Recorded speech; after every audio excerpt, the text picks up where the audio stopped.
Hello, and in this video of the lymphatic system, we're going to look at the lymphatic vessels, its relationship to the vascular system, and some lymphatic immune organs and tissues. So, unlike the vascular system, which is a closed circuit in which blood is pumped from the heart, and the blood goes from arteries through capillary beds and leave through veins to return to the heart, the blood itself does not leave the vessels, only some of the filtrate does. With lymphatic fluid running through lymphatic vessels, fluid will be picked up by the body's tissues and brought back eventually into the venous system to be added to the blood circulation. So back to the vascular system, blood flow through the capillary ends up pushing out more fluid at the arterial end than is drawn back in to the venous end for some reason. So there's excess fluid within the interstitial fluid of the tissue. That excess fluid will need to be drained, and this is the main job of these lymphatic vessels within that tissue. So these lymphatic capillaries are much more permeable than blood capillaries, and excess fluid will easily flow into these capillaries. So when there is excess fluid, the connective tissue within that organ is going to swell, and that swelling pulls on these protein filaments that connect the endothelial cells of the lymphatic vessels with the connective tissue, which is going to open up spaces between the lymphatic endothelial cells. So when everything's working correctly, the excess fluid is drained from the tissue. Failure to drain that excess fluid due to blocked lymphatic vessels, for instance, is going to leave those body regions swollen and puffy with edema. So these are very severe cases here, but more mild edema is common, especially around the ankles and people who stand around for a long time at work. So this is because lymph flows under very low pressure because lymphatic vessels are not connected to the pumping heart at all. So lymph is propelled through the lymphatic vessels in a similar way to what we saw with the venous return. That is, one-way valves, which prevent backflow, skeletal muscular pump, particularly of the lower limbs, and the thoracic pump, just like we saw in venous return.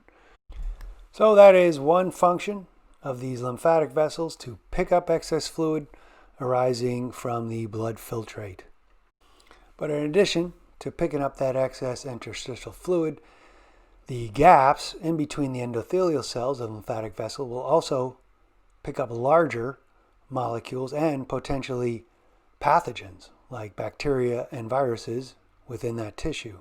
These are going to be drawn in with the excess fluid and then moved along through the lymphatic vessels back toward the heart. And along the way, they're going to pass through organs called lymph nodes.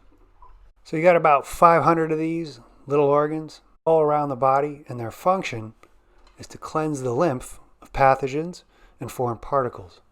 The lymph flows into a lymph node through afferent lymphatic vessels and circulate around inside. The inside of the node is resident to macrophages, which function to consume the pathogens and foreign particles as the lymph flows through. And resident lymphocytes also help destroy pathogens and also mount an immune response as needed. So the lymph that exits the efferent lymphatic vessel has been cleared to some degree and will flow through multiple nodes, so that by the end, the lymph is usually free of pathogens by the time it returns to the blood supply. So those collecting lymphatic vessels converge to form the lymph trunks, and the lymph trunks drain into the largest lymphatic vesicles, the lymph ducts.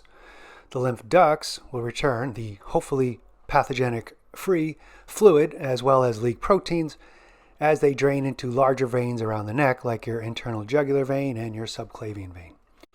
So the lymph nodule is a lymphoid organ that clears the lymph's pathogens because it's full of those immune cells, macrophages, and lymphocytes. So there's a few other lymphatic tissues and organs I'm going to mention here, and note that they are not within that pathway of the lymphatic vessels. So one example here are the tonsils, which are really just swellings of the mucosal lining of the pharynx. And then these paired palatine tonsils in the back of your mouth are the largest of the three. So bacterial infection of the tonsils lymphoid tissue causes this inflammatory response and massive increase in lymphatocytes. And the swelling that results seen here is a great example of the immune response in action.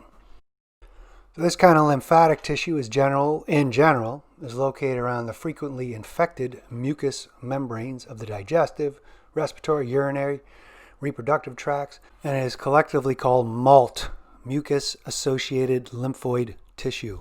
So we'll see clusters of this lymphatic tissue, the lymph nodules, for example, when we look at the mucosa of the small intestine. And your intestinal linings are home to trillions of bacteria, most of which are okay and even beneficial as long as they stay inside that lumen. The problem starts if that epithelial boundary is breached, and that's where we're going to see these white blood cells of these lymph nodules kick into action. So that's lymphatic tissue. It's not an organ like the lymph nodes, which have a more discrete structure. And then the other major organ classified as a lymphoid organ is the spleen. So like the lymph nodes, the spleen is packed with lymphocytes and macrophages that can destroy pathogens and mount an immune response. However, while the lymph node filters the lymph, the spleen filters the blood. So during normal circulation, your blood's going to make the rounds through the spleen and will be screened and cleansed of pathogens. The spleen also is involved in the recycling of blood cells. So that's the spleen, and the last topic in regards to the lymphatic system doesn't have to do with the immune system, but when we talk about absorption of digested food in the small intestine, we're going to see these lymphatic capillaries called lacteals alongside the capillaries in the villi, and their function is to transport lipids absorbed by the digestive tract. So that's your lymphatic system in brief, and the takeaway points are at the end of your slides right there if you want just the brief summary. All right, we'll see you next time.